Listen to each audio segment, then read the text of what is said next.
பாண்டியன் ஸ்டோர்ஸில் பாண்டியன் கடைக்கு கார்த்திகேயனை வர சொல்கிறாரு. கார்த்திகேயனும் கடைக்கு வராரு. எதுக்குங்க வர சொன்னீங்க அப்படின்னு சொல்லிட்டு கார்த்திகேயன் கேட்குறாரு. அதுக்கு பாண்டியன், இல்லை அன்னைக்கு அரசியை பிடிச்சிருக்குன்னு சொன்னேன்லப்பா, நாளைக்கு நாள் நல்லாயிருக்கு, உங்கள் அப்பா அம்மா எல்லாத்தையும் கூட்டிகிட்டு வீட்டுக்கு வா அப்படின்னு சொல்கிறாரு. ரொம்ப சந்தோஷங்க, நான் அரசி உங்கள் அப்பா அம்மாவுக்கு தெரியுமா அப்படின்னு கேட்குறாரு பாண்டியன். இதை கேட்ட கார்த்திகேயன், நான் அரசிக்கிட்ட எனக்கு நான் உனக்கு பிடிச்சிருக்குன்னு சொன்னனோ அன்னைக்கே நான் எங்கள் வீட்டில் எங்கள் அப்பா அம்மா எல்லாத்துக்கிட்டையும் சொல்லிட்டேங்க அப்படின்னு சொல்கிறாரு. உடனே பாண்டியன், சரி நாளைக்கு பொழுதோட உங்கள் வீட்டிலேருந்து உங்கள் அப்பா அம்மா எல்லாத்தையும் கூட்டிகிட்டு வந்துருப்பா அப்படின்னு சொல்கிறாங்க. கார்த்திகேயன் உடனே ரொம்ப ஹாப்பியாக கடையிலேருந்து கிளம்பி போகிறாரு. பாண்டியன் வீட்டுக்கு வந்தோடனே கோமதி கிட்ட, கோமதி கோமதி இங்கே வா அப்படின்னு கூப்பிடுறாரு. கோமதி வந்தோடனே என்னங்க அப்படின்னு கேட்குறாங்க. உடனே பாண்டியன், அந்த பையன் கார்த்திகேயன் இருக்கான்ல, அவனை பற்றி நல்லா விசாரிச்சிட்டேன். பையன் ரொம்ப நல்ல பையனாமா, அவங்க அப்பா அம்மாவும் எந்த வம்பு தும்புக்கும் போக மாட்டாங்களாமா. நம்ம பசங்களை விட்டு விசாரிக்க சொல்லிட்டேன், இவங்களும் விசாரிச்சுட்டு வந்துட்டாங்க.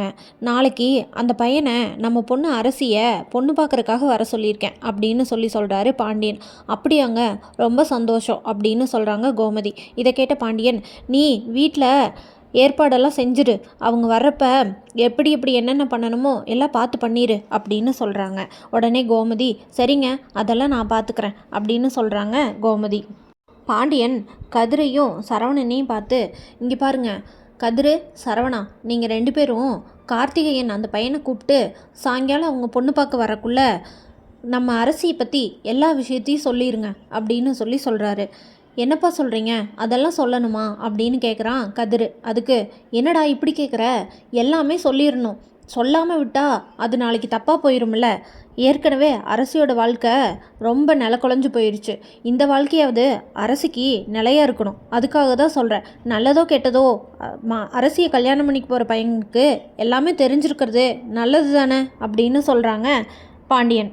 இங்கே பாருங்கடா, நீங்கள் பாட்டுக்கு சொல்கிறேன்னு சொல்லிவிட்டு அசால்ட்டாக அப்புறம் சொல்லிக்கிறேன்னு சொல்லிடாதீங்க. மாப்பிள்ளை இங்கே பொண்ணை பார்க்குறக்கு வீட்டுக்கு வர்றதுக்கு முன்னாடி நீங்கள் அந்த பையனை கூப்பிட்டு எல்லாம் தெளிவாக சொல்லியிருக்கணும், புரியுதா அப்படின்னு சொல்கிறாரு பாண்டியன். கதிரும் சரவணனும் ட்ராவல்ஸுக்கு கிளம்பி போயிட்டு கார்த்திகேயனுக்கு ஃபோன் பண்ணி வர சொல்கிறாங்க. கார்த்திகேயன், சரிங்க வந்துடுறேன் அப்படின்னு சொல்லிட்டு ஒரு 10 மினிட்ஸில் வந்துடுறாரு. அவர் வந்தோடனே இவங்க 2 பேர்த்தையும் பேசவே விடாமல், நான் இங்கே பக்கத்தில் ஒரு பிஸ்னஸ் விஷயமா பேசிகிட்டு இருந்தேனாங்க, அதனால தான் நீங்கள் கூப்பிட்டோன்னே 10 நிமிஷத்தில் வர முடிஞ்சுது, இல்லைன்னா என்னால் வர முடிஞ்சிருக்காது, நீங்கள் ஒன்றும் தப்பாக நினச்சிக்காதீங்க அப்படின்னு சொல்கிறாரு. அப்புறம் அதுக்கு உடனே பரவாயில்லைங்க அப்படின்னு சொல்கிறாங்க கதிரும் சரவணனும். கதிரும் சரவணனும் விஷயத்தை எப்படி ஆரம்பிக்கலாம் அப்படின்னு யோசிக்கிறக்குள்ள கார்த்திகேயனுக்கு ஃபோன் வந்துகிட்டே இருக்குது. ஃபோனை அட்டன் பண்ணணும் அப்படின்னு சொல்லிட்டு, ஒரு முக்கியமான பிஸ்னஸ் மீட்டிங்க, அவர்கிட்ட நான் அப்பாயின்மெண்ட் கேட்டிருந்தேன், இந்த பிஸ்னஸ் மட்டும் கொஞ்சம் ஓகே ஆச்சுன்னா என்னோடய லெவல் எங்கேயோ போயிடும் அப்படின்னு சொல்லிட்டு, அவர் எனக்கு கொஞ்சம் அவசரமாக வேலை இருக்குது, நான் கிளம்பட்டுமாங்க அப்படின்னு சொல்லிட்டு அந்த ஃபோனை பேசிகிட்டு வந்தோடனே கிளம்பிடுறாரு. உடனே கதிரும் சரவணனும், என்னடா இது சொல்ல முடியாமல் போயிடுச்சு அப்படின்னு சொல்கிறாங்க. அதுக்கு உடனே கதிரு, சரி விடுனே பார்த்துக்கலாம் அப்படின்னு சொல்கிறாரு. அப்பா கேட்டால் என்னடா சொல்கிறது அப்படின்னு கேட்குறாரு சரவணன். அதுக்கு உடனே கதிரவன், விடுனே பார்த்துக்கலாம் அப்படின்னு சொல்லிட்டு அங்கேருந்து கிளம்புறாங்க 2 பேரும்.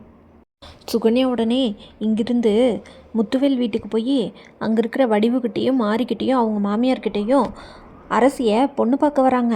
பையன் பேர் கார்த்திகேயனா, இங்கே தான் ஏதோ சின்ன பிஸ்னஸ் பண்ணுறாராம், ஆனால் நல்ல துடியான பையனா, நல்ல பெரிய லெவலில் வருவாராம் அப்படின்னு சொல்கிறாங்க. இதை குமரவேல் அங்கே நின்று கேட்டுடுறாரு. குமரவேல் கேட்குறத சுடர் பார்த்துட்றாங்க. குமரவேலோட முகமே மாறிடுது.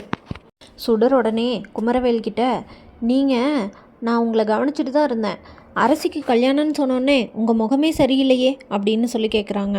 ஆமாம், அதுக்கு பெண்ண அப்படின்னு கேட்குறாரு குமரவேல். அதுக்கு சுடர், உங்களுக்கு தான் நான் என்ன கல்யாணம் பண்ணிட்டீங்கல்ல, அப்புறம் என்ன, அவங்களுக்கு கல்யாணம் ஆனால் என்ன ஆகலினா என்ன அப்படின்னு சொல்கிறாங்க.